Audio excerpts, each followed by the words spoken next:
ദോശയുടെയും ഇഡ്ഡലിയുടെയും കൂടെ കഴിക്കാൻ പറ്റിയ 2 തരം ചട്നിയാണ് ഇന്നുണ്ടാക്കുന്നത്. പീനട്ട് ചട്നിയും ഉള്ളി ചട്നിയും. പോഷകങ്ങളും പ്രോട്ടീനും ഫൈബറും ധാരാളം അടങ്ങിയിട്ടുള്ള ഒരു നട്ട്സാണ് കപ്പലണ്ടി. ഈ കപ്പലണ്ടി കൊണ്ടുള്ള ചട്നി രുചിയുടെ കാര്യത്തിലും മുമ്പിൽ തന്നെ. നമസ്കാരം, എല്ലാവർക്കും ഷൈനി മിഷനിലേക്ക് സ്വാഗതം.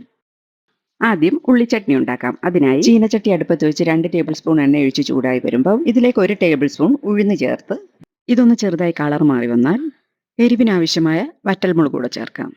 ഇതിൽ 3 വറ്റൽമുളക് ചേർക്കുന്നുണ്ട്. ഉഴുന്ന് മൂത്തുന്നാൽ ഒരു ഗോൾഡൻ കളറായി വന്നിട്ടുണ്ട്. വറ്റൽമുളകും മൂത്തിട്ടുണ്ട്. ഇനി ഇതിലേക്ക് 1 കപ്പ് ചെറിയുള്ളിയും ഇതോടൊപ്പം 2-3 വെളുത്തുള്ളി അല്ലിയും കൂടെ ചേർത്ത് വഴറ്റാം. ഉള്ളി ഒരുമാതിരി വഴണ്ട് വന്നതിന് ശേഷം ചെറിയൊരു കഷ്ണം വാളംപുളിയും കൂടെ ചേർക്കാം. ഇപ്പൊ ഉള്ളി നന്നായി വഴണ്ട് കളറൊക്കെ ഒരു ട്രാൻസ്പെറന്റ് ആയി വന്നിട്ടുണ്ട്. ഇനി ഇത് സ്റ്റൗ ഓഫ് ചെയ്ത് തണുത്തതിന് ശേഷം അരച്ചെടുക്കാം.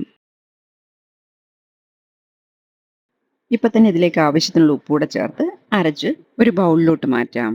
പിന്നെ ഇതിൽ കടുകൂടെ താളിച്ചൊഴിക്കാം. അടുത്തതായി പീനട്ട് ചട്നി ഉണ്ടാക്കാം. അതിനായി 1/4 കപ്പ് കപ്പലണ്ടി വറുത്തെടുക്കാം. ഇതിൽ എണ്ണയൊന്നും ഒഴിക്കണ്ട, ഇങ്ങനെ തന്നെ മൂപ്പിച്ചെടുത്താൽ മതി.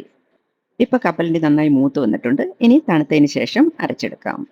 ഇനി മിക്സിയുടെ ജാറിലേക്ക് 1/4 കപ്പ് തേങ്ങ തിരുമിയതും 1 ചെറിയ കഷ്ണം ഇഞ്ചിയും പുളിക്ക് ആവശ്യത്തിന് ചെറിയൊരു വാളംപുളിയുടെ കഷ്ണം കൂടെ ചേർക്കാം. ഇഞ്ചി പെട്ടെന്ന് അരിഞ്ഞു കിട്ടാനായിട്ട് ചെറിയ കഷ്ണങ്ങളായിട്ട് മുറിച്ചിടുന്നുണ്ട്.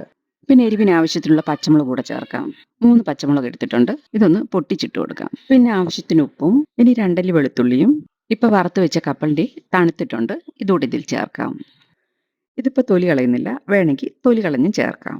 ആദ്യം ഇതുപോലെ ഒന്ന് പൊടിച്ചെടുത്തിട്ട് പിന്നെ ചട്നിക്ക് ആവശ്യത്തിനുള്ള വെള്ളം കൂടെ ഒഴിച്ച് ഇതുപോലെ ഒന്ന് അരച്ചെടുക്കാം. ഇനി ഈ ജാറിൽ കുറച്ച് വെള്ളം ഒഴിച്ച് ഇതൊന്ന് ചുറ്റിച്ച് ഇതിലോട്ട് ഒഴിക്കാം. ഇപ്പൊ പീനട്ട് ചട്നി ഇവിടെ റെഡി ആയിട്ടുണ്ട്. ഇനി ഇതിലേക്ക് കടുക് താളിച്ചൊഴിക്കാനായി 2 ടേബിൾ സ്പൂൺ എണ്ണ ഒഴിച്ച് ചൂടായി വരുമ്പം കുറച്ച് കടുകും വറ്റൽമുളകും കറിവേപ്പിലയും ഇട്ട് മൂത്ത് വരുമ്പം ഇതിലേക്ക് 2 നുള്ളു കായപ്പൊടിയും കൂടി ഇട്ട് മൂത്താലുടൻ ഈ ചട്നിയിലോട്ട് ഒഴിക്കാം. കായപ്പൊടി ഇട്ടപ്പം വീഡിയോ ഓണാക്കാൻ മറന്നുപോയി. ഈ കടുക് താളിച്ചാൽ ഉടൻ തന്നെ ഒന്ന് അടച്ചു വെക്കാം. 1 മിനിറ്റ് ഇങ്ങനെ വെച്ചതിന് ശേഷം പിന്നെ നമുക്ക് സെർവ് ചെയ്യാം. ഈ ഉള്ളി ചട്നിയും പീനട്ട് ചട്നിയും ഇഡ്ലിക്കും ദോശയ്ക്കും ഒക്കെ ഒപ്പം കഴിക്കാൻ പറ്റിയ നല്ലൊരു ചമ്മന്തിയാണ്. ഇത് ഓട്സ് കൊണ്ടുണ്ടാക്കിയ ഇഡ്ലിയാ. ഇതിന്റെ വീഡിയോ ഉടൻ തന്നെ അപ്ലോഡ് ചെയ്യുന്നതായിരിക്കും. നിങ്ങൾക്ക് എൻ്റെ ഈ വീഡിയോ ഇഷ്ടമായാൽ ലൈക്കും ഷെയറും സബ്സ്ക്രൈബും ചെയ്യാൻ മറക്കരുതേ. Thank you.